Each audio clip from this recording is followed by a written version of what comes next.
Hey folks, it's Marvin Cash, the host of the Articulate Fly, and we're back with the first Central Virginia Fishing Report of 2021 with Ethan Martin at TaleTellers Fly Shop. How you doing, Ethan? I'm doing great today. Welcome to 2021. Yeah, it's got to be looking up from 2020 for sure, right? Well, hopefully. Let's not get ahead of ourselves. So was Santa Claus good to you this year? Oh yeah. I got a boat, so that's about as much as you can ask for. Yeah, I would say that's a pretty good Christmas present. And in Central Virginia, kind of right around Christmas, you guys have gotten a ton of rain, and I know that's still kind of working its way out of the system, and you're getting ready to get more, and it's getting ready to turn cold. So what does that mean for fishing?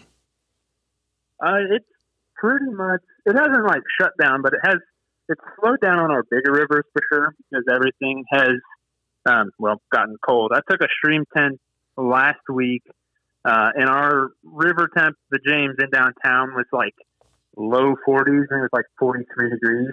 Now we haven't had a lot of colder nights beyond that, but basically it just means that the fish are going to be more lethargic. They're going to move to the deeper pools, and it's going to be more centralized locations where you're fishing. So if you are going out, which, like you said, a whole lot of rain, so the James is up pretty good right now. So if you are going out, a jet boat obviously is going to be the easiest.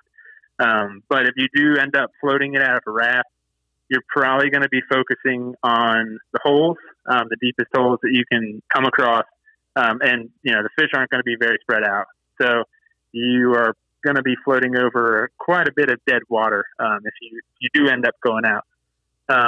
In terms of the actual fish bite, people have been catching stuff, and especially guys that have put the time in to learn the fisheries. So if you go out one time and you expect to catch a muskie in high water and it's cold, you might be getting ahead of yourself some. But people do it. You won't know unless you try. And then in terms of the next upcoming week, I think we do have some more rain. It's forecasted to come Friday and so that could just make it worse. But we've actually been fishing some of the smaller streams and doing pretty well because it hasn't been super super cold.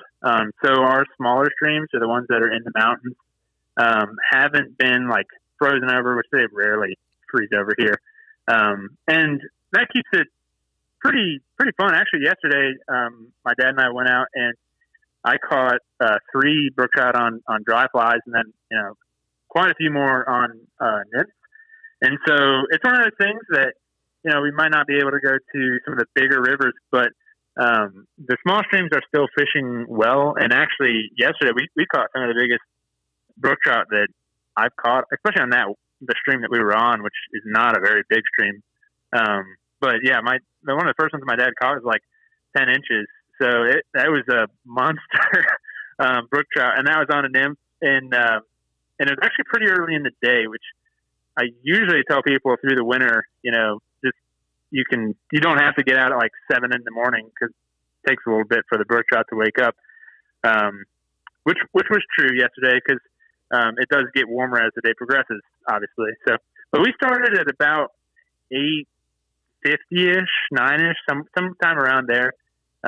Kind of expecting, the fishing to be a little slow in the morning and then pick up towards the afternoon as we had hiked up the mountain. And right at about 9:15, we started catching fish, and we did notice that it got better towards about noon.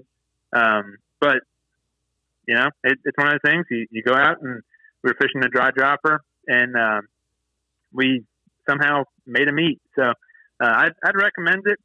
If we do get a lot more rain towards Friday or whenever it was that it was forecasted, then I would say you might want to consider waiting one day or call a shop, and I can let you know if the stream that you're planning on going to might be blown out, even if it is up high, because that's one of the dangers. Every stream is different. So yeah, that's kind of your brief overview. Yeah, there you go. And it flows well into our listener question. Jackie wanted to know kind of the jumping off place from an elevation perspective to start targeting native brookies. Yeah, so elevation to me is not as important as temperature. And what you would be looking for is a temperature that is, doesn't exceed really like 75 degrees in the summer, because trout, they can survive at an incredibly low elevation if they have a spring of some kind that comes in. So, like towards central Virginia, there are several places that have springs lower. It might be one. It's not going to be something like Mossy Creek where it's literally just a spring creek. But that is definitely going to impact your change where you can start fishing for trout. And what I would do, honestly, would be every stream is different. So I wouldn't look at a set number and be like, can I go and fish for trout here? I would just honestly go and try it. If you have permission to fish the stream, or if you think that there might be trout there, then I would just go and give it a go. Because pretty much, if the stream is in or near the mountains, it is probably at some point in time going to have a trout in it if there's trout in it, especially through the winter, because trout are more willing to move around as we get to the winter. So yeah, I guess to kind of summarize, what I would say would be don't get too caught up on a number, like 1,000 foot or 2,000 foot, because our mountains here aren't quite like out west, where that elevation is going to matter as much, because these are more like large hills, if I'm being blunt with the East Coast mountains, because it is going to just really revolve all around what is the temperature that the stream is at. And I mean, I'm sure there's like some fixed number somewhere that some biologists would say, but I've seen brook trout, I've seen wild brook trout in streams that you would never assume a brook trout would be in. And the only way that you find that is just by going and fishing and accidentally stumbling upon it. Yeah, and I would say, to your point, take a thermometer with you and temp the water out, but also, you are looking for cooler water, and that means, streams that have tributaries that are dumping into them, springs, like you said, and, also tree cover makes such a big difference in Central Virginia. Yeah, that would be the other point I would add, because there's a couple of small streams that they have been forested out like a fair amount. And I mean, there's protections around that for sure now.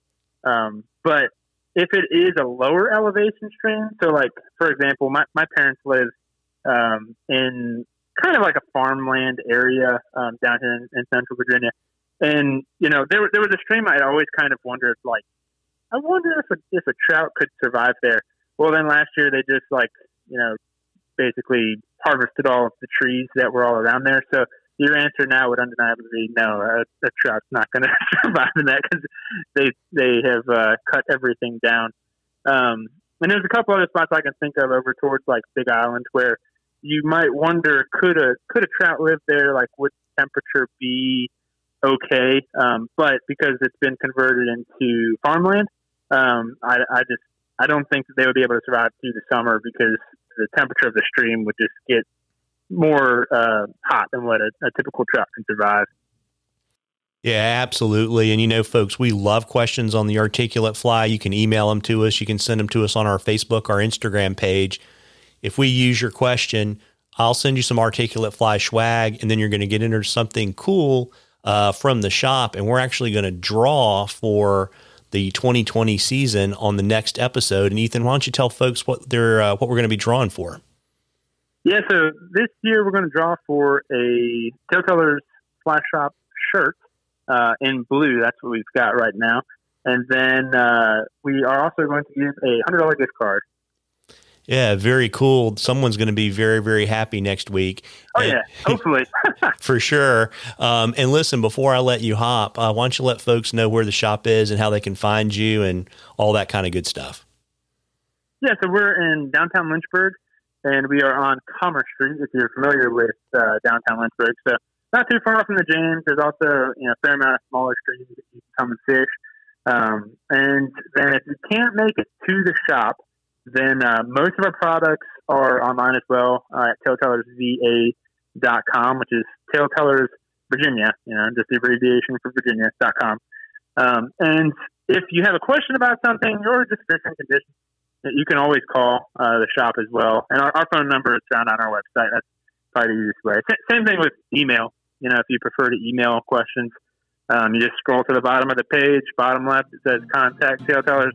That sends an email right to my phone, and I can respond. And I've been trying my best, to respond to everybody. So if at first, you don't get it in 5 minutes, then just wait 5 more, and then you might have your response.